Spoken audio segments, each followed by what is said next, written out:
Says that we're live. All right. It says that we're live. I'm just waiting here on LinkedIn because I know it probably takes a second for it to pop up. Mm-hmm. Just give it a second just to make sure that we're Can you live. tell if anybody's in the room or actually watching us? Not as of yet. Nice. It's okay. It's just like a podcast then. We will roll with it. We will roll with I like it. I like how I told my people I was going to be live on LinkedIn and nobody's in the room. They're so sick of hearing me. It's all good, man. It's all good. Let's see if this is working here. All right. I'm showing that we are live on LinkedIn. All right. All right. So welcome everybody to the live stream. Today is Thursday, and we're talking about how to get into the trades. And this is going to be a series of future episodes. How to get into the welding trade, how to get into the plumbing trade, electrical, and other blue-collar skilled trades. But we're going to start with the elevator trades. And we brought on a good guest today, and his name is Chris Gutkes, the owner and operator of Island Elevator. So, Chris, welcome to the show. Thanks a lot for having me. This is the first time that I've ever been on live streaming, TV, whatever bullshit. So I hope everybody has a strong stomach because I am going to mess up a lot. It's all good, and this is my first live running a live show, so it's a first for both of us. So I'm pretty excited about that. And Chris and I know each other over the last, I would say, year and a half or so. We were in the same Vistage group, which is a group of CEOs that meet once a month. And it's been great knowing Chris and his journey as an owner and operator of an elevator company. And we're going to dig in further about the elevator trade. And again, for people that are joining us or just popped in, again, we're talking about how to get into the trades. And today we're going to talk about the elevator trade. So for people who don't know, Chris, and this is obviously a basic question, an elevator mechanic or an elevator technician, what do they do day to day? Oh, wow. That's a tough one.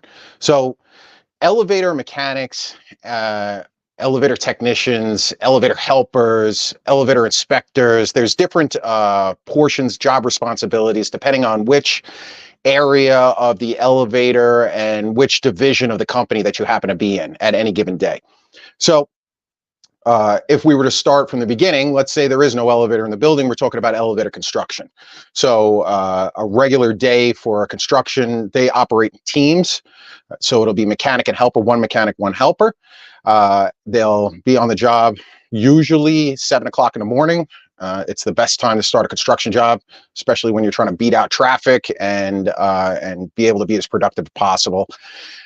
Full day in there. Construction in and of itself is like a whole nother world. So you could be doing anything from unloading a truck to humping rails, rigging up equipment, hoisting it up the shaft, installing temporary run platforms and equipment as you're working your way through. Could be something as small as a 2-story building, or you can go as high as 60, 70, 80 stories. There's different techniques that are involved when you're trying to do that installation. That will go into another section where then you start doing some cab work and some finishing work. And then finally, you'll bring in the highest technical person that you usually have in that department, your adjuster or your engineer, depending on which local union you're affiliated to. And they will program the brains of the elevator and make sure that it's ready for inspection and turn over to the customer. Now we've got a running elevator. Then this is going to get kicked over to the service and repair department. So now service is going to come in there, provide preventative maintenance, keep an eye on any problems, keep small problems becoming big problems, different division, different technician, different tool bag, different set of skills, right? And then they will, if there's a problem, we call it a trouble call, they show up. You're going to take the steps and actions necessary to put the car back into service for the building owner and for the public. If there's a problem, like a bigger problem with the elevator where we need to get, say, a repair team involved, a larger scope of work, more material. Now the repair team comes in, different division. That division will come in and different skill sets, different tools, and they will go ahead and make anywhere from light to heavy repairs in order to be able to put the car back into service. If your elevator's been around for a while now, you've had plenty of service and plenty of repair, maybe after 40, 50 years, you're ready for a modernization.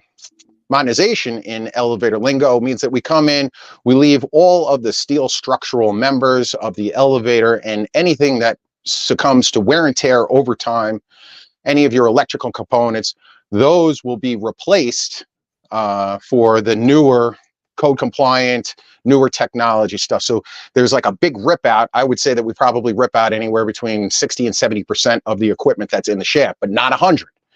And then we come in with new and we make sure that the new equipment kind of fits into the old slots. And there's a lot of engineering and decisions that need to be made and problem solving that needs to happen.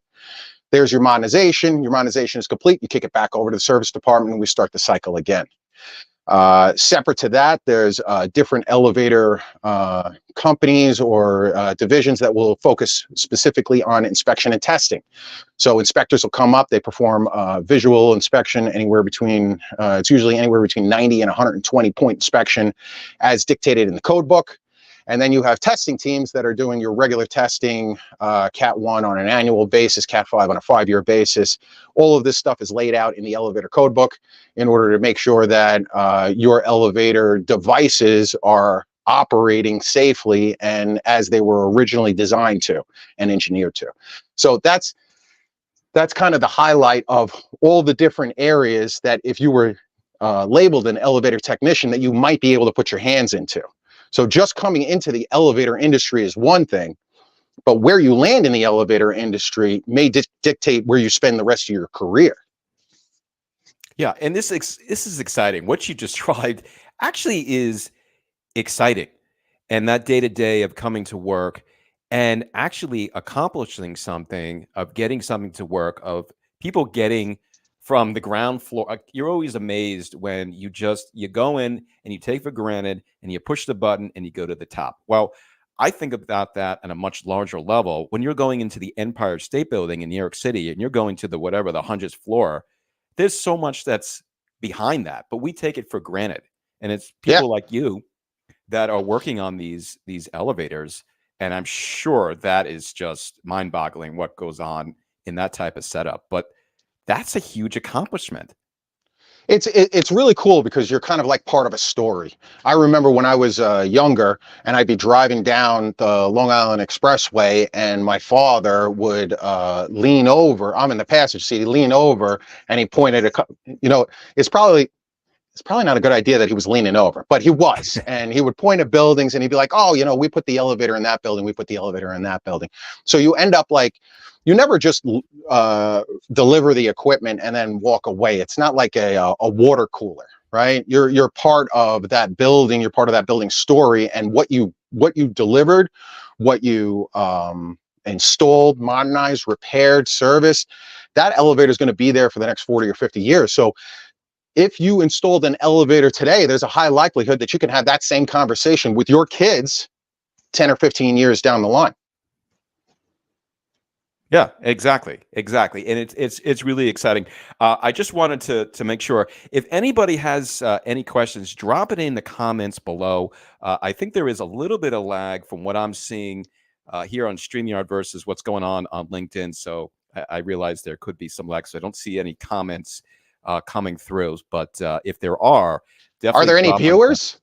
There are. Oh my God! What are you doing here? They were probably looking for something else. They were just looking for Andrew Brown. Exactly. Yeah. But if you just joined this stream, we're talking about the elevator trade, and Chris just gave us some good background about what an elevator technician does. So let's say You have to your understand it's not only what the elevator technician does, it's what the elevator technician is responsible for. I mean, this is not an industry for the faint of heart, for the sloppy, for the people that don't take pride in their work. This is something that when we talk about elevators, you know, you were saying about how people take for granted. They go in there and they press the button and it brings them up to the floor and the doors open and then they're on a phone and chit chatting or whatever the heck it is, right? What we look at it is public transportation, which is essentially how the elevators, for the most part, are regulated. When we're saying that people that you don't know are going to be, and that you will never meet and that you will never see again, are walking into your building and then shooting up at 20 to 30 miles an hour through the heart of your building and then exiting. The fact that they're not even thinking about safety is a credit to the elevator industry. But your elevator technician, whether they're the installer, the modernizer, the servicer, the repairer, the inspector, or the tester, that's all they're thinking about is the safety of themselves, because these elevators, as quickly as they could crush a human body, that human body is typically the person that's working on the elevator when we're talking about elevator fatalities over the course of the year. So it's not for the faint of heart. It's not for people that aren't interested in paying attention, showing up, being sharp, executing to a high level. Plus the elevator industry, another thing, and this goes across all the skilled trades, is that when you step into the skilled trades today, specifically elevators, the elevators that you're working on were not installed yesterday. They were not installed 5 years ago. A lot of them have been installed 20, 30, 40. There's elevators that have been in service for the last 70 or 80 years. So before they actually make it to a modernization. So you really have to be able to put yourself in a position where you are committed to the process of becoming better tomorrow than you were today. My grandfather, who, because I'm fourth generation elevator technician and constructor and industry person, I was born into this shit. So my grandfather told me before I got into the business, he says, by the time you know everything there is to know in this business, you're too old to do it. So and this is not just me, this is plumbers and this is electricians. You're constantly touching stuff that some ding dong installed 30 years ago. And you got to make sure that you kind of at least understand where the heck his head was at and how these things operate.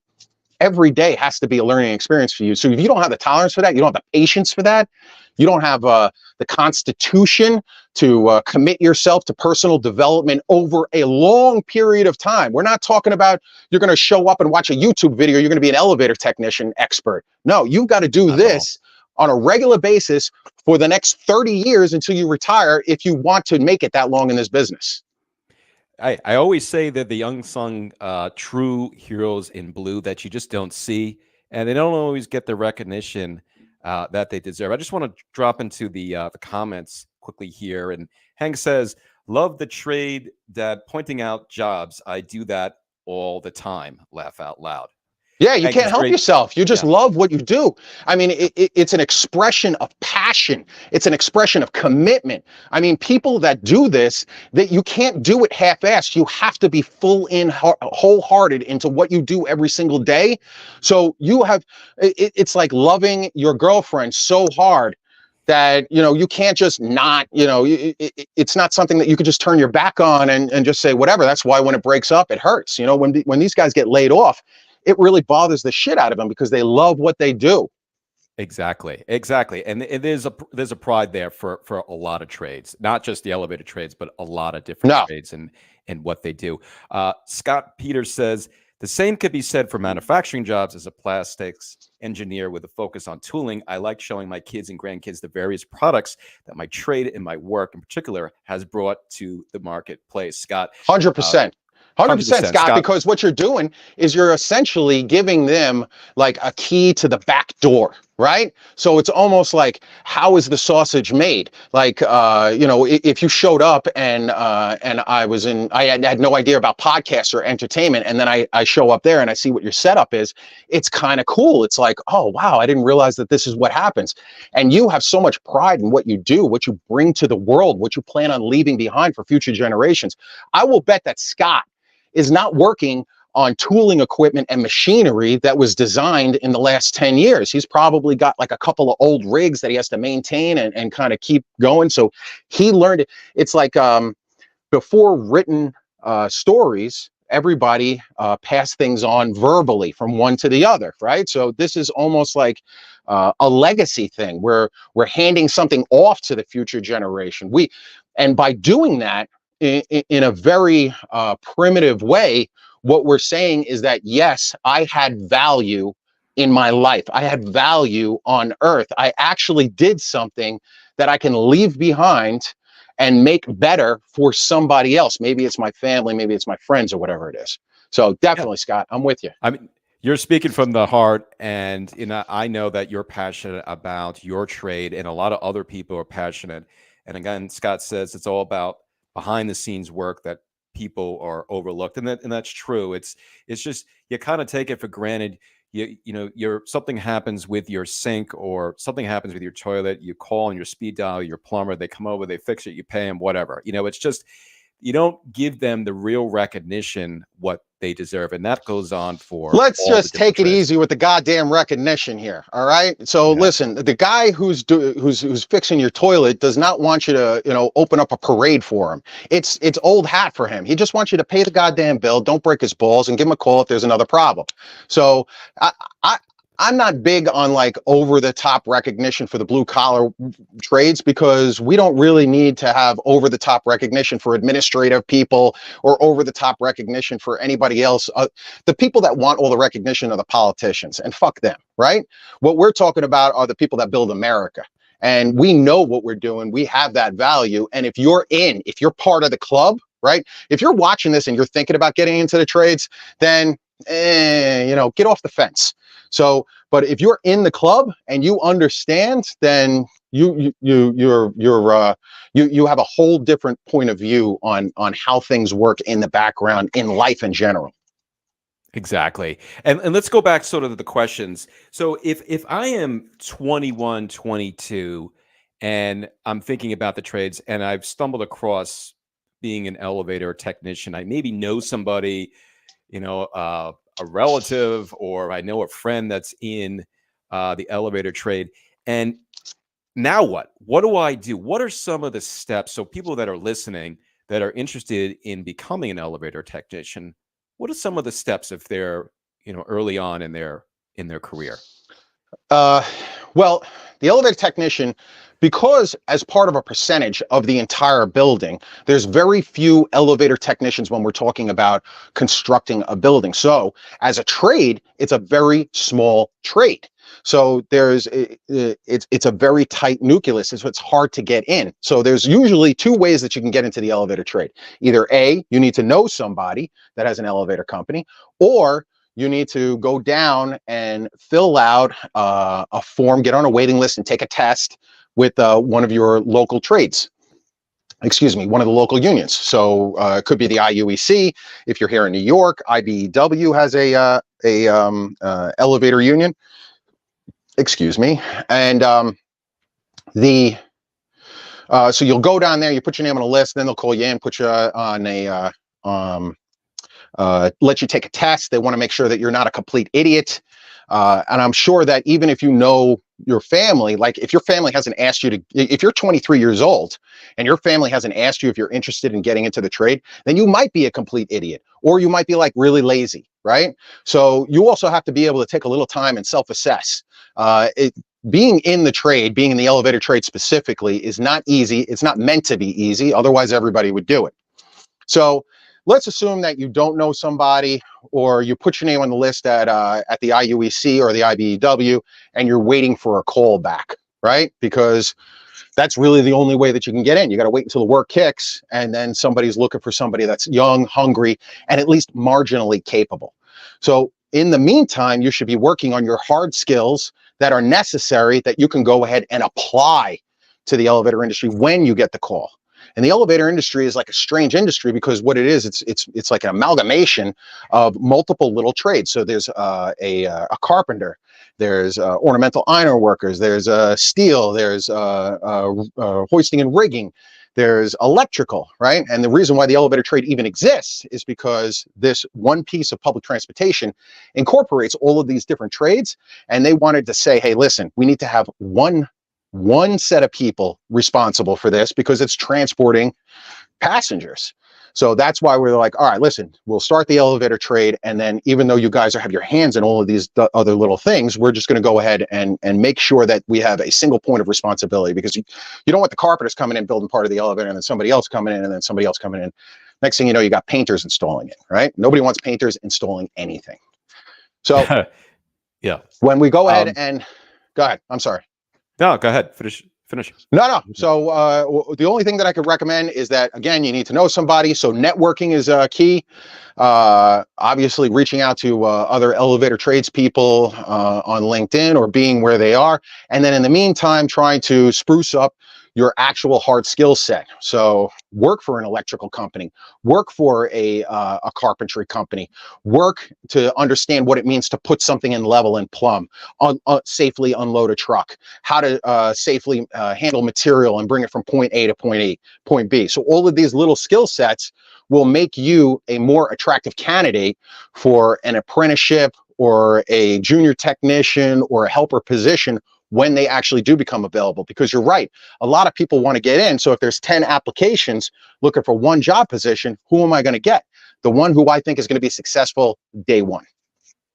Exactly. And that's well said. And that gives sort of a blueprint for somebody who's thinking about sort of getting into that trade. And obviously Chris is a good resource, especially on LinkedIn. He's always putting out content about elevator trades, and some of them. And as you can see, Chris doesn't hold back, and he's very colorful, and we love him because of that. But he's a great resource. People also hate me because of that, and I'm okay with that too. That's okay. Yes, that's okay. I just want to jump back into the comments. Evan Brown says, and on Facebook, welcome to our Facebook friends. How often does an elevator need to be serviced or inspected? Fantastic question. So as far as servicing is going, when it comes to the elevator trade, everything is tied back to the code book. And in the code book, they don't make any specific recommendations for how often an elevator needs to be serviced. It always says as recommended or as suggested by the elevator manufacturer, which is a whole nother thing that we can or cannot get into. But more commonly, elevator services will happen anywhere between, depending on usage and depending on the building application, could happen semi-annually, quarterly, or in a lot of cases, especially in high usage buildings, it's monthly, or I've seen in some places, especially malls and so forth, where they'll actually do twice a month. So every 2 weeks they're servicing the elevator. In the Empire State Building, because you bring it up before, they have round the clock coverage there 24/7. They have elevator service technicians that are performing preventative repairs. My uncle used to work there for a little while. So they're out there servicing the elevator at 11 p.m. at night in order to make sure that come in the morning and all of a sudden the traffic comes in, the elevator is going to be ready. There won't be any issues. As far as the inspections are concerned, those are more specific inside the elevator code book. They're specific on how they're supposed to be performed. They're specific on what people are qualified to perform an inspection. And they're specific on the frequency of the inspections. So most inspections are done by a qualified elevator inspector, which is a special certification. They will go through 100 and something point inspection depending on the piece of equipment. And then they will do that anywhere between 1 and 2 times a year, depending on the authority having jurisdiction. Because although the national code makes certain recommendations, places like New York City is allowed to supersede the code with their own exceptions to it. Washington has a different one. Washington, D.C., Florida, everybody's got a little bit of a tweak. So American Society of Mechanical Engineers, ASME, wrote A17-1 as a universal guidebook, but it still leaves the ability for different authorities and different jurisdictions to make their own rules on top of that. So what happens when I take a look and I'm in an elevator and it's outdated by a year? Does that happen? You're talking about the inspection certificate on the inside? Yeah. So the inspection certificate, yeah, of course it happens. It happens all the time. Do I get off the elevator, or do I complain? What do I do?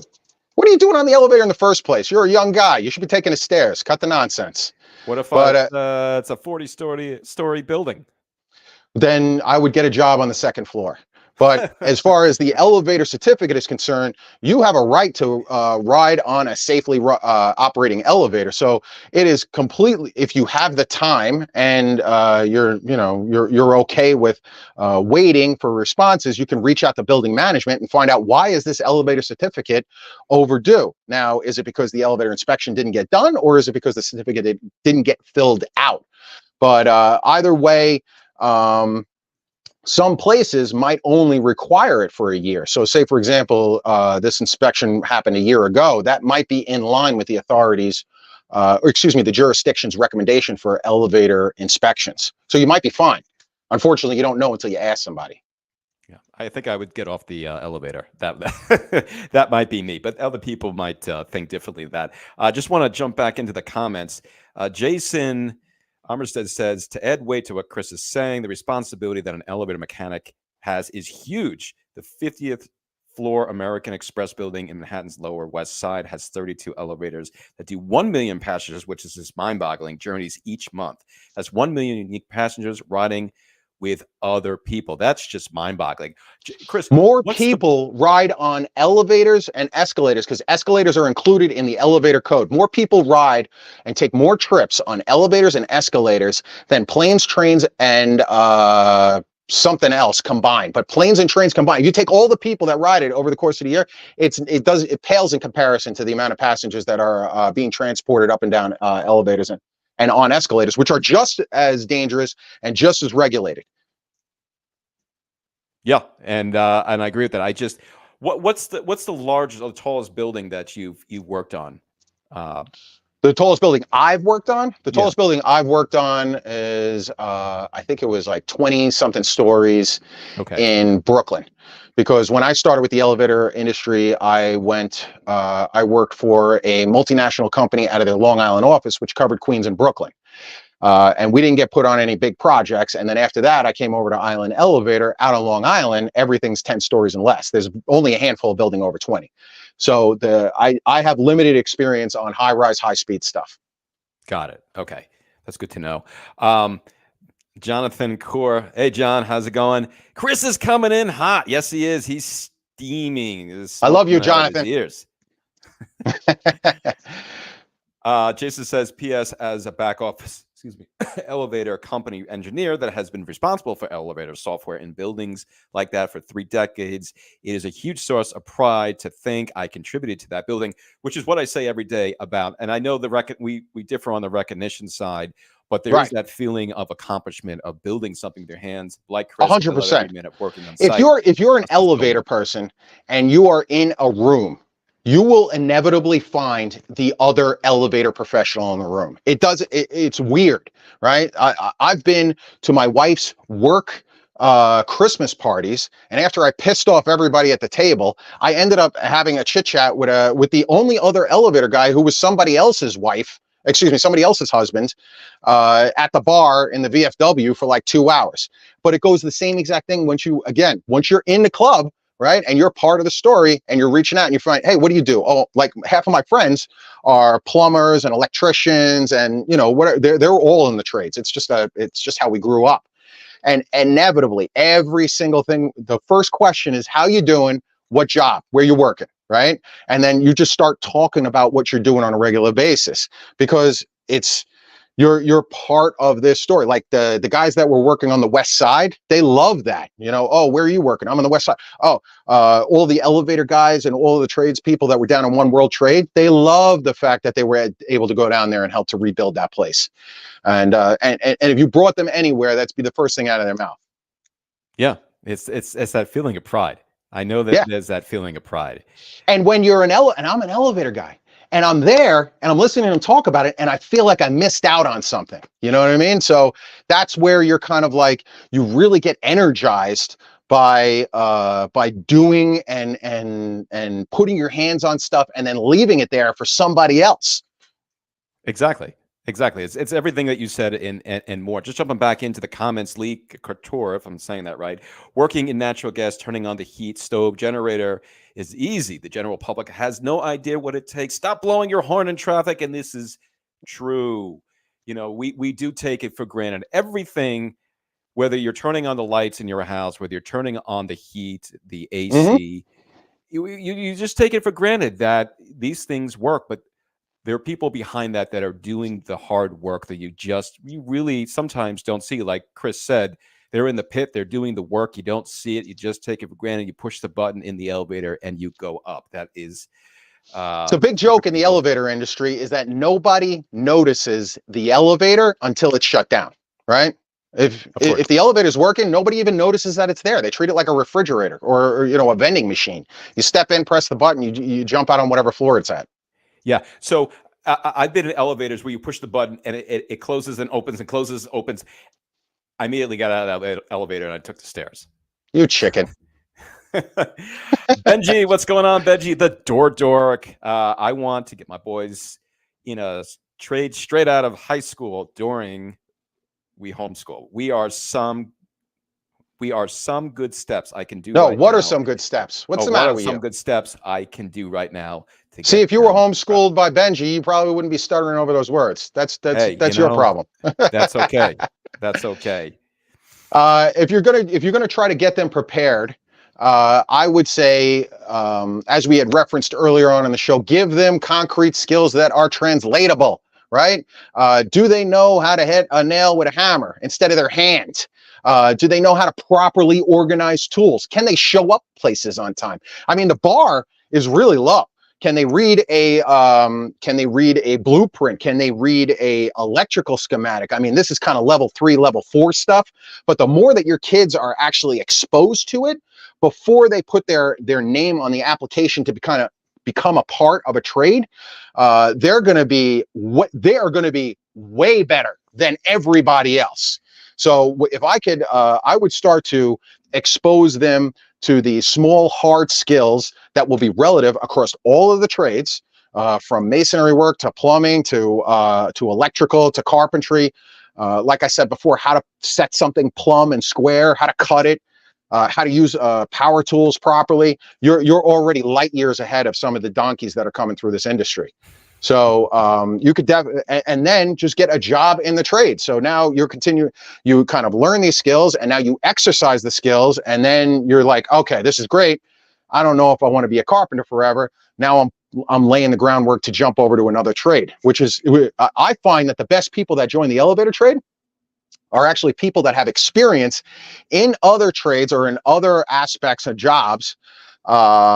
And they are right around the 29 to 30-year-old mark, right? So they are just mature enough to understand the value of working here at Island Elevator or inside the trades or inside the elevator trade specifically. So your boys, as long as they're out there making money, right? You got to get them off the payroll, right, Benji? You know what I'm talking about. Get these kids off the payroll, start having them pay for their own stuff, start having them understand and appreciate the value of a dollar. And then they can jump. They don't have to, they're not married to HVAC. So you can jump from HVAC from the age of 21 and 22 over to plumbing, over to carpentry, while you're waiting for your elevator application to kind of follow its way through. Well said. Well said. I just want to get through a couple more comments here. Alex Sheridan, who we both know, just saying hi. I love Alex. Great, Alex, great. I love you. Alex, thanks for dropping by here. It's great to see you here.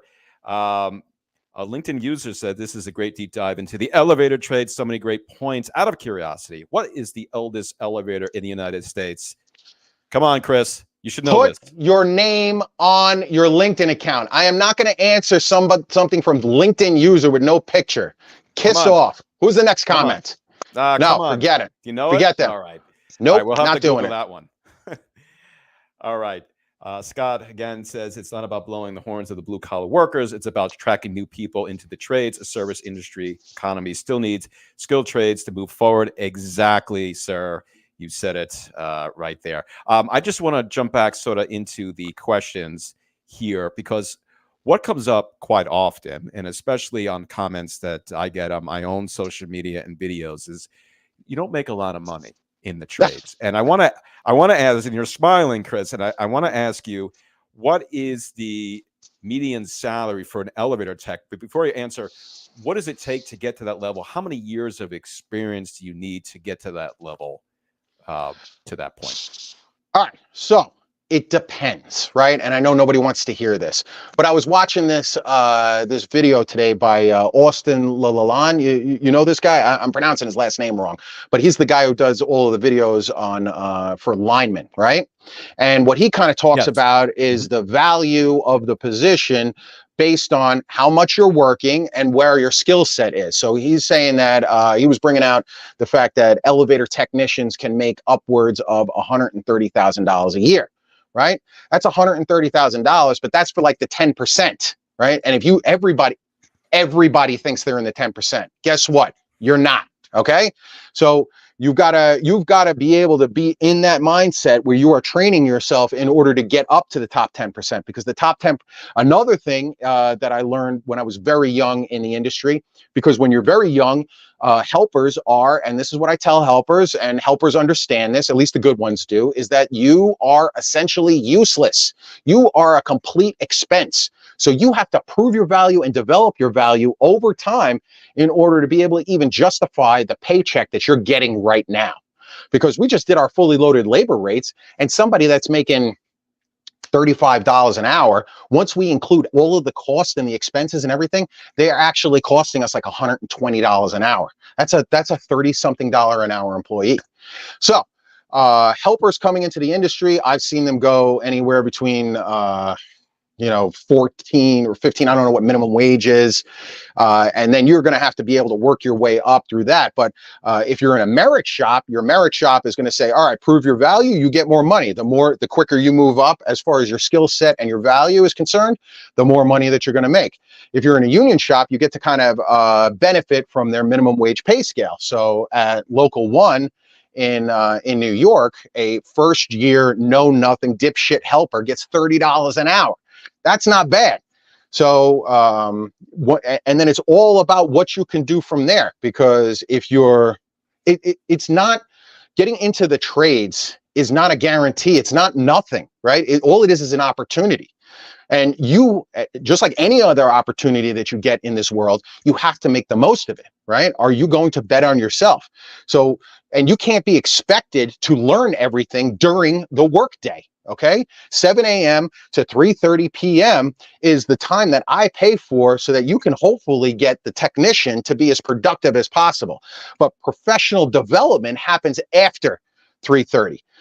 That's who separates the men from the boys. So when you come in and you're getting all googly-eyed over whatever the pay scale is, that's only for the people that put it in, and only after they do their time. So I would say that if you put it in, you could probably get close to top pay scale anywhere between 10 and 15 years into the industry, but you can continue to hit graduations.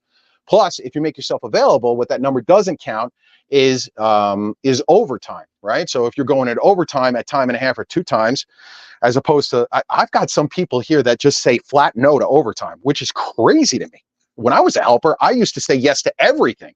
Just keep putting me out there. Give me some more action. So if you do overtime, you could turn your $50,000 salary into $75,000 just like that, just by being available. So I don't know if I answered your question. So does that help? Well, I guess also depending on location. So if you're in New York or the tri-state area, but I'm in Bumble, somewhere, in the Midwest. Careful, you got some fans out there. Don't be bumble fucking them. But I'm just, I'm just being real. If you're in a location, where it's just not by a major city, what can you make out there versus you're saying top is about, let's say 130, but you're saying the top 10%. Yeah, top 10% of 130 and above. I know elevator guys that are making, but you didn't say is where, because that might throw somebody off that's in Iowa and says, wow, I do want to work in the elevator trade, but am I going to make that money here, or do I need to travel? I've never lived in Iowa, but this is what I know. I know that talent gets paid. It doesn't matter where you are in the country, right? So if you are committed to the job and committed to personal development, you're going to get to that money. I guarantee it. I don't know how long it's going to take. You might have to bounce over a couple of employees, but I know, if we're talking about geographically, I know elevator guys in New York that make over $200,000 a year. So I believe that it is eminently possible. Now, these are like the top 2% of guys, right? But I believe that it's eminently possible to get to $120,000, $130,000, 10, 15 years in, highly skilled technician, no matter where you are in the country. That's my personal belief, but I don't have any, don't Google me. I don't have any evidence to back that up. Yes. But you're giving your perspective on it. So it's Yes. important. But you're also in Long Island, right? You're in a certain market or a certain niche. You're not in other locations. Right. But it's good if somebody's, viewing this, that there's somewhere else in the country. Where do I go to make the best, bang for the buck? And obviously the cost of living here is very different than it is obviously. Go where the in other elevators places. are. If you're in the elevator industry and you want to travel, go where the elevators are. So, Exactly. it's I know that New York's good, but sometimes Philly's kicking off. Right now, there's a lot of elevator guys moving down to Florida because Florida is about to kick off. There's plenty of elevator work in Texas, always in California. So if you've got a skill set, as soon as you get into the elevator industry and start building up on your experience and then training yourself in the after hours times, you have a marketable skill that can it can travel. You can go anywhere. Yeah, exactly. I mean, how big, just so people understand, the elevator trade is small, right? Compared to obviously other trades, right? Yes. How is there a number that you can put on it that, how small it is in let's say the US? I don't know about the US, but this is what I can tell you about the New York area. So I know that one union has about 5,000, another union probably has about 4,000 to 6,000. So I would say that in total, in the New York State area, there's probably somewhere around 15,000 elevator technicians, which is small when you think about the local 3 electricians that have hundreds of thousands of members, right? So there's because we represent such a small portion of the actual entire building, right? So you could have 200, 300 electricians working on a 30, 40 story building, right?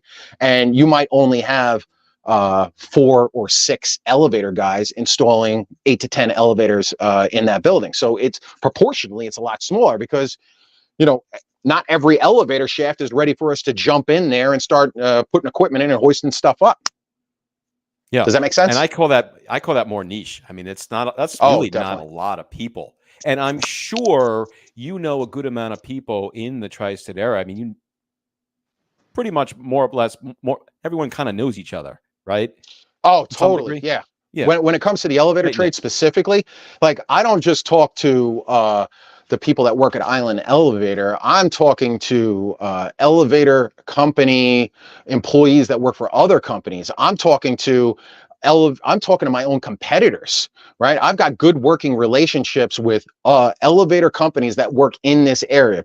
Now, I don't form relationships unless we have like a shared set of values, right? Like me and you can kind of have a common level of conversation. Some of these elevator guys, they're fucking donkeys, right? I wouldn't want to share the same room as them. Forget about a meal. We don't want to get thrown off of LinkedIn. So why would we get thrown off of LinkedIn? We're dug in like ticks. They need us, right? Yes. Right? Yes. But it's a tight knit group of individuals. 100%. Yeah, I've actually helped my competitors, and they've actually helped me.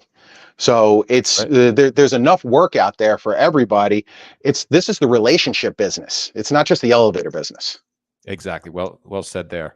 Hank says, my boy got his trade by learning by my side during home renos, farm work, etc. He wasn't afraid to work hard, get dirty, and didn't whine. That's awesome to hear.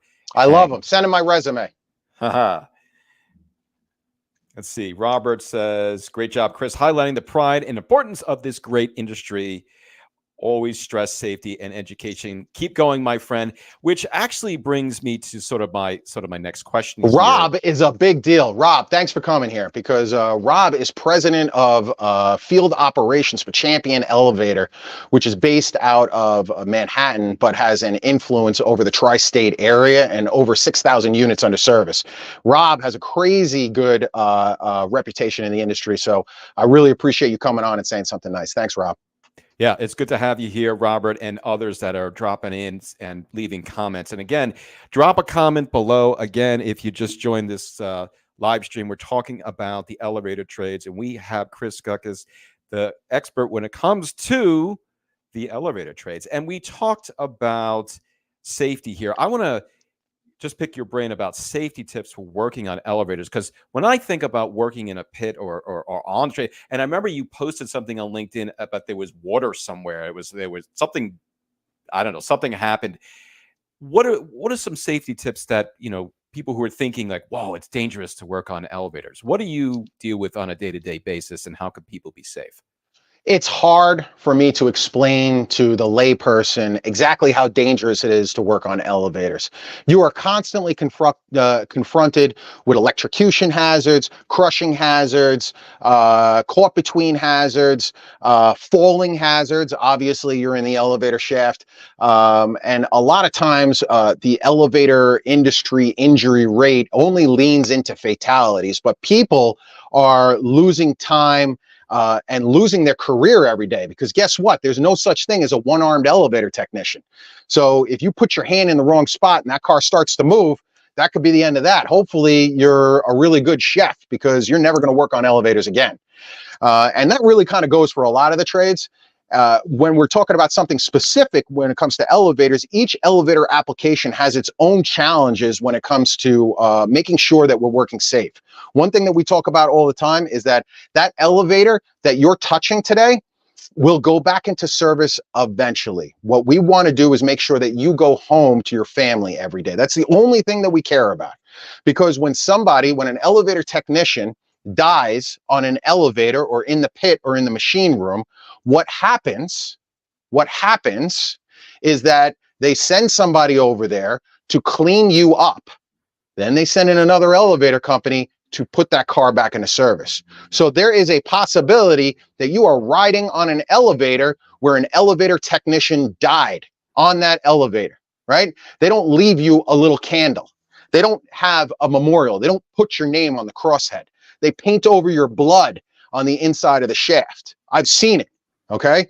So when we talk about that, we try to be as graphic and as real as possible with everybody that comes in here, so that they understand that the safety training that we're applying to them on a regular basis, like safety training is not just like a one-time see you next year. It's a cultural movement, and it is constantly reinforced by whatever the new safety regulations are, which are usually tied into the equipment itself, because new equipment, new generation, new model equipment, you have to learn how to work on that equipment safely.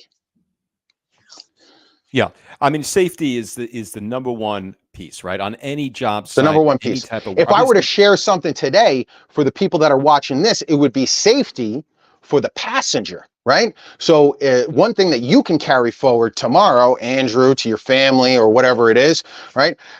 Escalators are dangerous. So don't fuck around. You have to stand there, put your hand on the handrail, don't get too close to the edges, pay attention to what you're doing. You don't sit on the steps. And then when it comes time, you exit safely, you enter safely, and then you get to go ahead and carry on with the rest of your day. It's the same thing with elevators. You don't need to be jamming on the buttons or touching the doors or don't stand in the threshold, meaning right. one So foot on the my kids elevator. are trying to push the buttons and trying to get into the, the space there of when the doors open. Exactly. That's not a, No, that's put not your good. hands But in it your happens. pockets. It Well, happens. yeah. We get calls where because there's a code for an allowable gap between the fixed position on the return of the buck and the movable door. It's 3/8 of an inch, which is you can easily stick a little 2-year-old's finger in there and have them ride it all the way in. And then the parents, these idiot parents, are acting like it's a travesty. It's like, no, pay attention to your kids.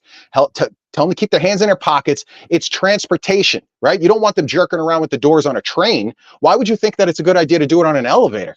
Exactly. And especially when kids, they touch all the buttons and you have to ride along. No, that's no good. I hate Just want kids. to quickly, I'm going to mention Martin King. Hey guys, Martin, good to Marty, have you in here. Good to see you. Don't know why your picture's not coming in here, but not sure he's about too good that. looking for LinkedIn. Maybe. And let's jump in here.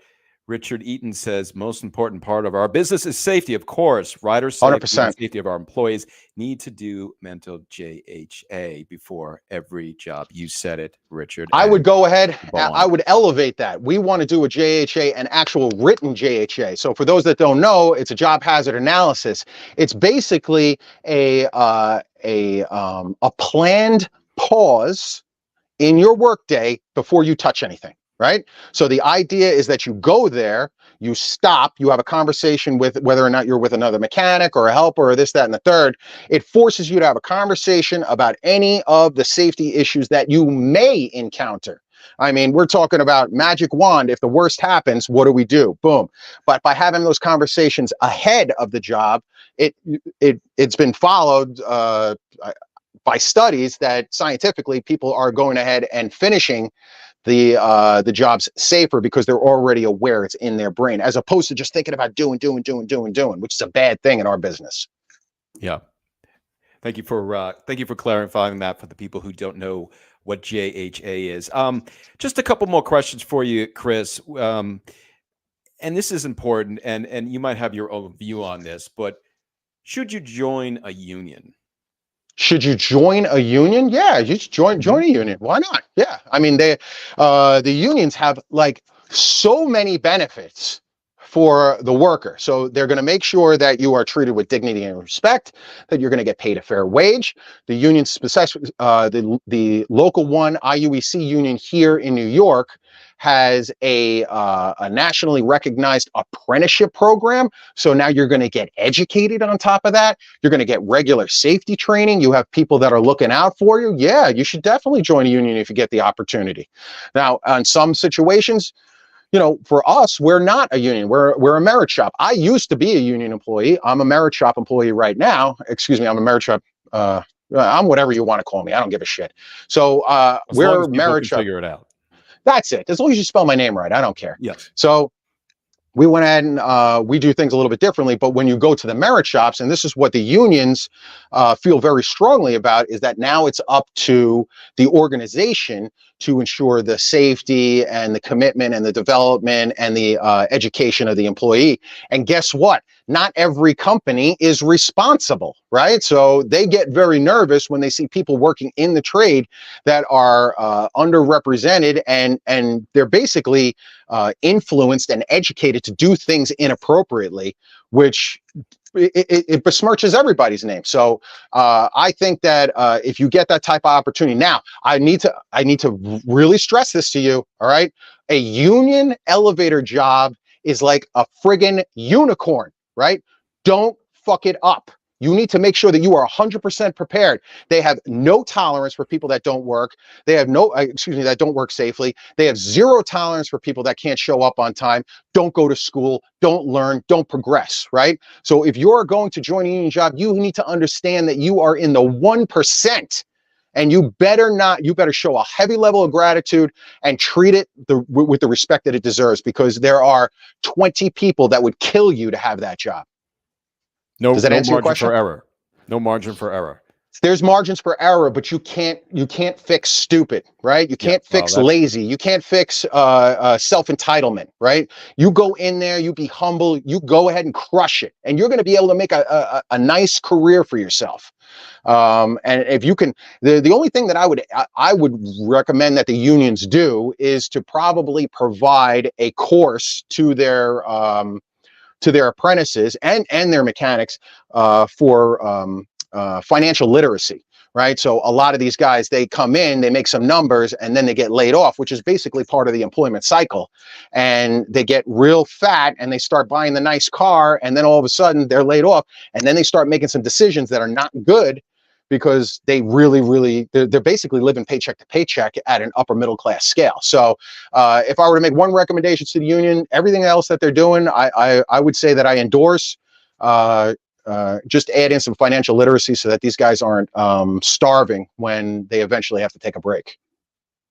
Yeah, and that's well said there. My last question, well, I actually have two questions for you, because we have a special question I want to ask you that I had told you about before the show. But you were a technician, but you kind of jumped into ownership. And I think you had said it was around 2016, obviously, of the passing of your father. You kind of got thrust into ownership. What what does it look like for somebody who's a technician and then goes to ownership of an elevator company? The way that I explain it to people is that I fell into entrepreneurship the way that somebody falls into a ditch, and it hurt when I hit the bottom, right? I had no idea what I was doing. I had no perspective. I didn't get my official training from my father and a nice warm handoff and all of that stuff. It was like he was there, I was out in the field, he was gone, now I'm in the office. So the one thing that helped me more than anything was actual education. So shortly after I took over in 2016, we had to go ahead and just try to survive. Once we reached survival, I signed up for this free program that was sponsored by Goldman Sachs called Goldman Sachs 10,000 Small Businesses. And this is nationwide. So if anybody across the nation is interested in looking up for this program, it basically changed my life. It was a 4 to 5 month shotgun business program that taught you in modular form all the different facets of what it takes to run a business, from running your financials to understanding process development, to sales, marketing, the whole nine, right? The whole gamut. You didn't get a master class, but you got an understanding more than I ever had before. And Goldman Sachs also uses your own company as a case study. So I didn't just learn in theory about sales and marketing. I had to exercise the sales and marketing lesson as it pertains to Island Elevator. So first things first, you definitely got to go ahead and do the same thing that I told you to do when you got into the industry in the first place, is be humble and make sure that you stay focused on continuing to sharpen your skills, because it's going to take a while for you to be able to make that transition and feel good about it. I would definitely read the E-Myth. I would consider reading a couple of other really relative books to transitioning into entrepreneurship. I would try to be as patient as possible with yourself, and I just wouldn't give up. So the way that I try to explain it to people is that I had a 4-year apprenticeship before I could become an elevator mechanic. It's almost like getting your black belt. Once you get your black belt, that's when the real shit starts, right? Once you become an elevator mechanic, that's when it really it's completely different. It's a whole different experience. So you've got 4 years to become an elevator mechanic. You probably got another 4 or so years before you start being really super comfortable and confident in being an elevator mechanic. It's going to be the same thing with entrepreneurship. So you've got to be able to forgive yourself, but look at it the way I look at it. It was a 7-year apprenticeship, right? So I had a 7-year apprenticeship on how to become a responsible business owner, because if you don't make money, then you're not going to be a business owner for very long. So you've got to be able to build teams, make money, and then kind of move it forward. Listen, I'm never going to be wealthy, right? But the passion is in trying to keep Island Elevator alive, partially because I love what I do and I love the people that work here, and the other part is just to torment my competitors. Well, you brought up a couple of things there, and especially that your journey obviously is a little bit different because you were thrust into it. But entrepreneurship obviously is not an easy journey, and it's not for the faint of heart. And obviously, I'm an entrepreneur as well, as I own a tool and equipment company that sells tools to the skilled trades. And I've been on a 23-year journey, and it's not easy. It's not easy at all. You mentioned a couple of good tidbits there. E-Myth is one of them. I've read that as well. EOS management, which we run our business on as a blueprint for your business, has revolutionized our business and how to really run the business. So doing your, like you said, doing your own, self-growth, learning, joining like a Vistage of some sort, or going into a mastermind and speaking to other owners is extremely important, because there's a lot that you know, but there's a lot you don't know, and the stuff you don't know hurts you. So yeah. I'm in complete agreement with you. It should also be said that those 2 books that you mentioned are not scientific reading, right? It's reading for the layperson, and it's not a 500-page book where you have to take a master class in order to understand it. It's not like you're learning generally accepted GAAP accounting or something like that, right?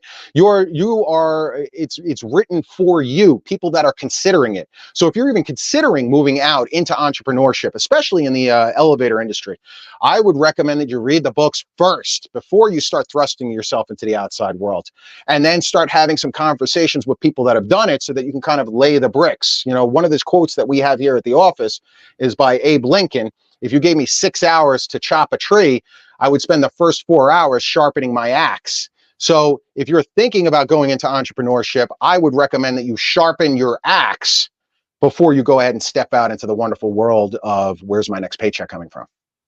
Exactly. Amen. Martin King says here, the score helped my contracting and manufacturing business take off. Thank you for that, Fantastic. Martin. And he's, I get that right? QEI. Richard says, if you do the right thing for your employees and customer, your word and credibility will speak for itself. That's very true. Your honesty and passion to be the best provider will keep the customers coming back. Well said there, Richard. Thanks for that. Yeah, and that is a philosophy. So if you're thinking about going out into entrepreneurship, you need to have a philosophy. You need to stand for something. If you don't stand for something, you'll fall for anything. So it's important to have something that you want to be able to bring out into the world, not just fixing elevators, because I'm sorry to tell you, although it's a small industry, that's not special enough. You need to have something that more that you want to be able to give to the world. If it is your passion, that's great. But you got to be focused, like Richard is saying, being focused on customer service and employee first, people first mentality. That is something that you can build a company around. Good stuff, Chris. Good stuff. And I told you I had one question that I wanted to ask you that people think about when they actually get into an elevator. What do you do if you get stuck in an elevator? What do you do if you get stuck in an elevator? So this is what I can tell people. All right. Number one, hit the button, hit the call button, hit the alarm button. Go ahead and open up your phone. You can call whoever you want.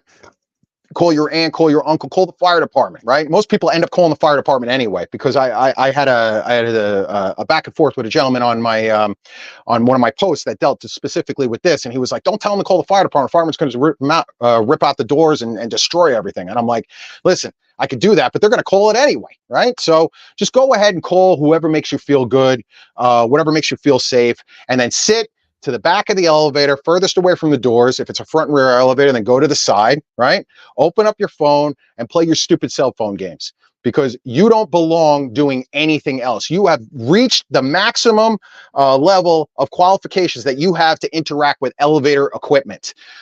Where people get jammed up, and there are people there, and you can go ahead and Google this. There are passengers that die every year trying to self-evacuate. Do not touch the doors. Do not try to crawl out of the escape hatch. You have no idea what you're doing up there. You have no idea how close you are to dying. And some of these people, they get themselves into an even worse and worse and worse position. I don't want to go into like a graphic description of that, but the bottom line is that if I were to leave you with one thing, if you get stuck in an elevator, do whatever the hell you want to your phone, do whatever the hell you want as far as hitting the alarm button or the call button inside that. But other than that, you are done. Don't touch anything. Just sit there and wait for the cavalry to arrive. Exactly. Don't jump up and down either. Don't jump around. Don't be a friggin' donkey, right? The elevator, treat the elevator the same way that you would treat the Long Island Railroad or Metro North or the subway, right? You're not in there throwing yourself up against the walls of the train. You'd look like a madman, right? You're not jumping up and down. You're not clawing at the doors or the windows or anything like that. Just sit there. Just sit there, shut up, and get to where you want to go, and then get the hell out of the elevator. Because you don't want to see what we elevator professionals understand what the consequences are. I am trying to tell you. Just listen to me. Take my word for it. If you don't believe me, Google it. Yes. And be safe out there. Chris, I'm calling you. Oh, sorry, good. I pulled out my... It's okay. But Chris, I'm calling you the next time I get stuck in Call me. elevator. That's okay. We can chit chat. I can't do anything for you anyway. You'll keep me I'll keep you company. Keep me sane. Well, Chris, it was good having you here. And that's it. We're wrapping it up. Yeah. Hopefully people got extreme value out of this. And it's all about getting into the trades. And we'll have future episodes talking about welding and plumbing and electrical. But awesome. This really gives some really good information. And Chris, thanks for coming on the show today. And I appreciate it very much. Thank you, Andrew. I really appreciate what you're doing for the trades out there. Your messaging is exceptional and it's well received. And just give us more. We love it. All day, every day, 24/7, 365. Thank you, my friend. All right. Thank you.